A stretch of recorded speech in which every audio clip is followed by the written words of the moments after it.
kami dari kelompok Delapan. Hari ini kami akan kasih tahu kalian apa sih itu MRT dan gimana ya cara naiknya. Penasaran kan? Yuk ikutin kita. Yuk. Halo guys, kalian pasti pernah dengar tentang MRT kan? Tapi sebenarnya MRT itu apa sih? Jadi, MRT adalah singkatan dari Mass Rapid Transit, yaitu suatu sistem transportasi umum berupa kereta cepat yang dirancang untuk mengangkut banyak penumpang dalam waktu yang singkat, terutama di kota besar dengan tingkat kemacetan yang tinggi, seperti di Jakarta.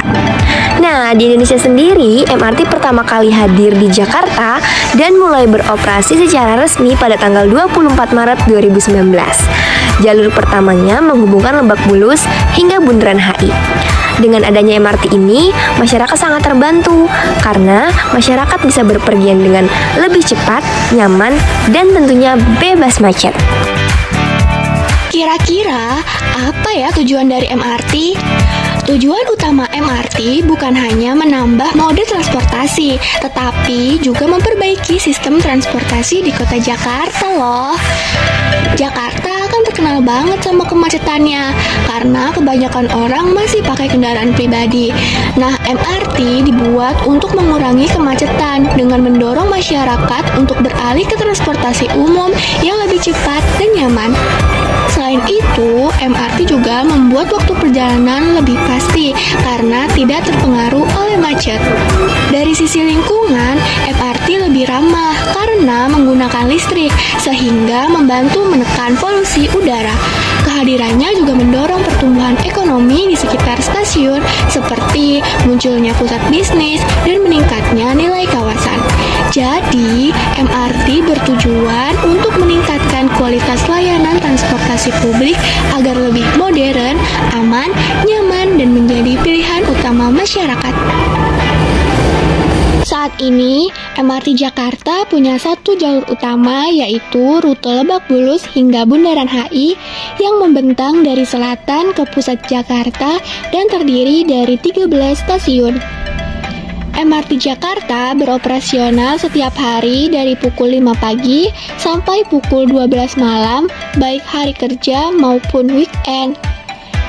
Keretanya juga cukup sering loh, yaitu setiap 5 menit saat jam sibuk dan setiap 10 menit di luar jam sibuk. Jadi penumpang nggak perlu nunggu lama dan perjalanan juga lebih nyaman. Selain itu, MRT Jakarta juga lagi dikembangin loh. Nggak cuma berhenti di Bundaran HI aja, sekarang lagi dibangun rute baru ke arah utara sampai kawasan kota. Proyek ini dikenal sebagai fase 2. Tujuannya biar jangkauan MRT makin luas dan bisa terhubung dengan transportasi lain, jadi makin praktis buat dipakai kemana-mana. Nah, setelah tahu layanannya, sekarang kita bahas fasilitas yang bisa kamu nikmati di MRT Jakarta yuk. MRT Jakarta menyediakan banyak sekali fasilitas untuk para penggunanya. Jadi, kamu tidak perlu khawatir ya soal kenyamanan selama perjalanan. Yang pertama itu ada toilet yang bersih dan terawat, sehingga memberikan kenyamanan bagi para penumpang. Selanjutnya tersedia ruang P3K lengkap dengan petugas yang siap membantu jika ada penumpang yang membutuhkan pertolongan pertama. Kemudian ada juga ruang laktasi dan musola. Ruang laktasi ini bisa digunakan oleh ibu yang ingin menyusui, sementara musola disediakan bagi penumpang yang ingin beribadah. Berikutnya tersedia juga kedai makanan dan minuman di area stasiun. Namun perlu diingat ya, bahwa makanan dan minuman itu tidak diperbolehkan dibawa masuk ke dalam kereta MRT. Untuk kenyamanan saat menunggu, tersedia juga kursi tunggu yang diprioritaskan bagi penumpang yang lebih membutuhkan. MRT Jakarta juga dilengkapi dengan Digital Intelligence Assistant atau DINA yang membantu komunikasi dua arah khususnya bagi penyandang disabilitas. Selain itu, tersedia juga fasilitas ramah difabel seperti lift, toilet khusus, serta ruang yang dirancang agar mudah diakses oleh semua pengguna. Dari sisi keamanannya, MRT Jakarta juga dilengkapi dengan CCTV dan tombol darurat, sehingga keamanan penumpang lebih terjamin selama berada di area stasiun.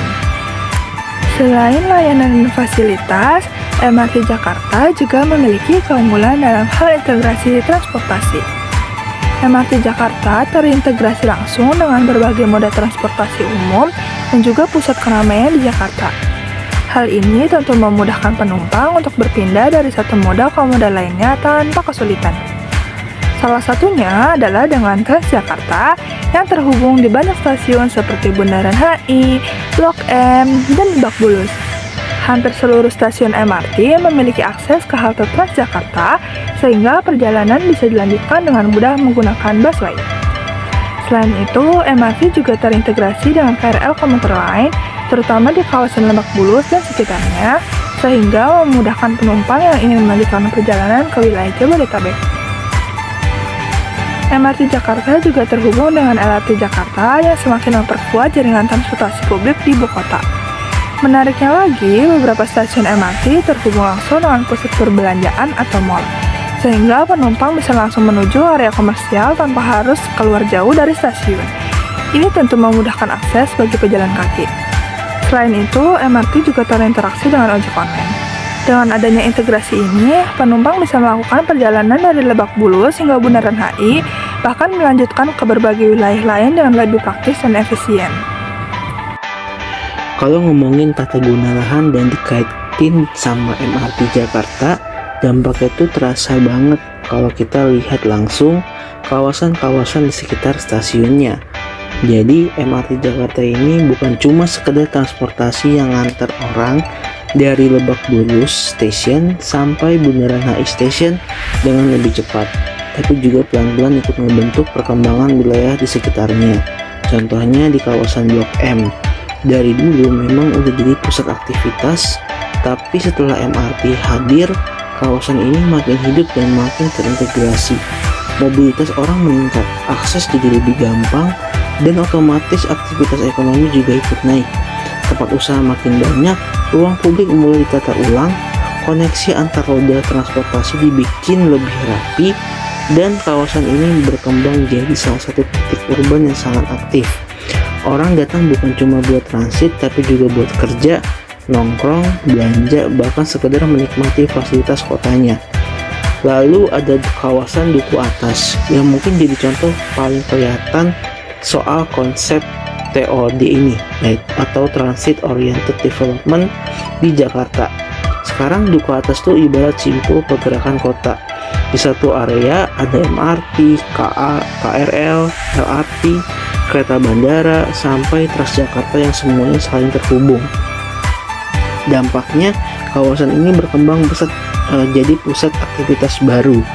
Gedung perkantoran makin banyak, area pedestrian diperlebar, ruang terbuka publik dibikin lebih nyaman, dan wajah kawasannya jadi jauh lebih modern. Jadi orang bisa kerja, transit, jalan kaki, sampai menikmati ruang kota dalam satu area yang terkoneksi. Kalau dilihat dari sisi tata guna lahan, yang berubah bukan cuma bangunannya, tapi juga fungsi kawasannya. Daerah di sekitar stasiun MRT yang tadinya mungkin lebih didominasi bangunan lama atau fungsi lahan yang kurang optimal, sekarang mulai berubah menjadi kawasan campuran yang ada seperti hunian vertikal, area bisnis, retail, fasilitas umum, dan ruang sosial dalam satu kawasan. Lahan ini jadi dimanfaatkan lebih intensif karena lokasinya strategis banget. Yang menariknya lagi, hadirnya MRT bikin orientasi pembangunan Jakarta mulai bergeser. Kalau dulu banyak kawasan berkembang dengan pendekatan yang penting jalan mobil lebar, sekarang muncul pendekatan gimana caranya orang nyaman jalan kaki dan gampang naik transportasi umum. Jadi trotoar dibenahi, jalur sepeda ditambah, konektivitas antar transportasi diperkuat, dan kawasan di sekitar stasiun dibuat lebih ramah buat pejalan kaki. Ini perubahan yang cukup besar dalam cara kota berkembang. Tapi ya tetap ada tantangannya, karena kawasan dekat MRT makin strategis, harga tanah dan properti ikut naik. Apartemen, kantor, dan kawasan komersial makin banyak. Tapi di sisi lain, biaya hidup di area strategis juga ikut meningkat. Artinya, Pemerintah perlu mengatur perkembangan ini supaya nggak cuma dinikmati kalangan tertentu, tapi juga tetap inklusif buat masyarakat luas. Jadi kalau dilihat secara keseluruhan, MRT Jakarta bukan cuma ngubah cara orang bepergian, tapi juga ngubah wajah kota, dan kawasan sekitar stasiun juga lebih berkembang, jadi bisa lebih hidup nih fungsi lahannya, berubah jadi lebih produktif, aktivitas ekonomi meningkat, dan pola pembangunan kota perlahan mulai berorientasi ke transportasi publik. Singkatnya, MRT bukan cuma bikin Jakarta lebih cepat, tapi juga ikut membentuk Jakarta yang baru. Halo guys. Jadi sekarang kita udah sampai di stasiun MRT Bundaran HI. Kalian penasaran gak cara naiknya gimana kira-kira? Yuk ikutin kita. Langkah pertama, saat sampai di stasiun MRT, kalian bisa langsung masuk ke area stasiun. Di sini ada petunjuk arah yang jelas, jadi cukup ikuti petunjuk menuju pintu masuk. Nah, sebelum masuk, akan ada pemeriksaan keamanan. Letakkan tas di scanner dan pastikan tidak membawa barang terlarang ya.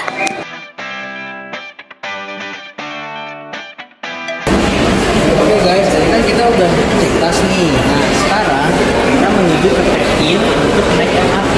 Nah untuk tarifnya sendiri itu dari 3.000 sampai 14.000. Nah itu tergantung dari jarak kalian mau kemana nih. Nah untuk check-innya itu menggunakan kartu EMA.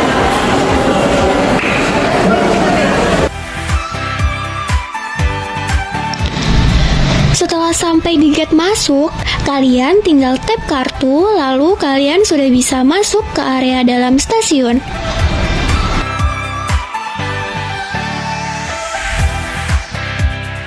Setelah itu, jangan lupa cek rute perjalanan kalian.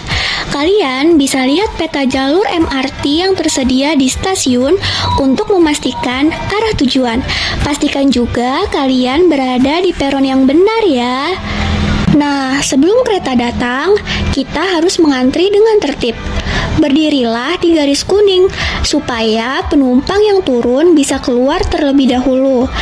Setelah penumpang turun, baru kita bisa masuk secara bergantian tanpa berdesakan. Di dalam MRT, usahakan berdiri atau duduk dengan rapi dan utamakan kursi prioritas untuk yang membutuhkan seperti lansia, ibu hamil, atau penyandang disabilitas ya. Selama perjalanan, kalian juga nggak perlu khawatir karena ada pengumuman di setiap pemberhentian stasiun. Jadi, kalian bisa tahu kapan harus turun. Nah, kalau sudah sampai tujuan, kalian tinggal keluar dari kereta. Ikuti petunjuk arah menuju pintu keluar, lalu tap kartu lagi deh di pintu keluar.